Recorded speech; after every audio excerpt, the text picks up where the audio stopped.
اللہ تبارک و تعالی نے قرآن مجید میں فرمایا کہ وَأَتِمُّوا الْحَجَّ وَالْعُمْرَةَ لِلَّهِ، فرمایا حج اور عمرہ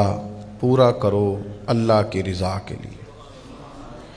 محض اپنے رب کو راضی کرنے کے لیے، اس کی خوشنودی حاصل کرنے کے لیے، اس کی رضا کو پانے کے لیے حج اور عمرہ کرو۔ ظاہر ہے ہر ایک پر تو اس کو فرض اور ضروری قرار نہیں دیا گیا۔ من استطاع الیہ سبیلا، یہ اسی کے لیے ہے جس کو اللہ تعالیٰ اس رستے کی وسعت اور استطاعت عطا کرے۔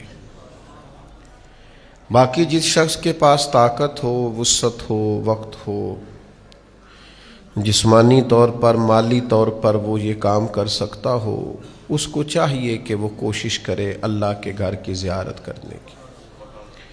اس کو چاہیے کہ وہ قصد کرے رسول رحمت علیہ السلام کے روضہ اطہر پر حاضری دینے، نبی کریم علیہ السلام کی مقدس مسجد نبوی شریف میں عبادت کرنے کا۔ مسند ابو یعلا میں بہقی شریف میں حضرت ابو ہریرہ رضی اللہ تعالیٰ عنہ سے حدیث مروی ہے، نبی اکرم صلی اللہ تعالیٰ علیہ وسلم نے بیان فرمایا کہ رب فرماتا ہے جس بندے کو میں نے دنیا میں جسمانی صحت اور رزق کی فراوانی عطا کی،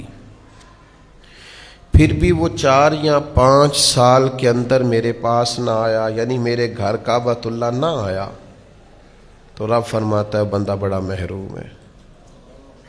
یہ بہقی میں بھی موجود ہے اور مسند ابو یعلا میں بھی۔ اللہ نے وسعت دی ہے، اگرچہ علماء نے لکھا ہے کہ یہ وجوبی حکم نہیں ہے، چونکہ حج صرف زندگی میں ایک بار ہی فرض ہے، لیکن اگر جسم میں بھی طاقت ہو اور مالی طور پر بھی وسعت ہو تو حدیث یہی بتاتی ہے کہ کم از کم 5 سال میں ایک دفعہ اگر اللہ رسول کی بارگاہ کی حاضری ہو جائے تو این سعادت بزور بازو نیست۔ تو بھائی کوشش کی جائے، ہمت کی جائے، بیت اللہ شریف کا سفر کیا جائے۔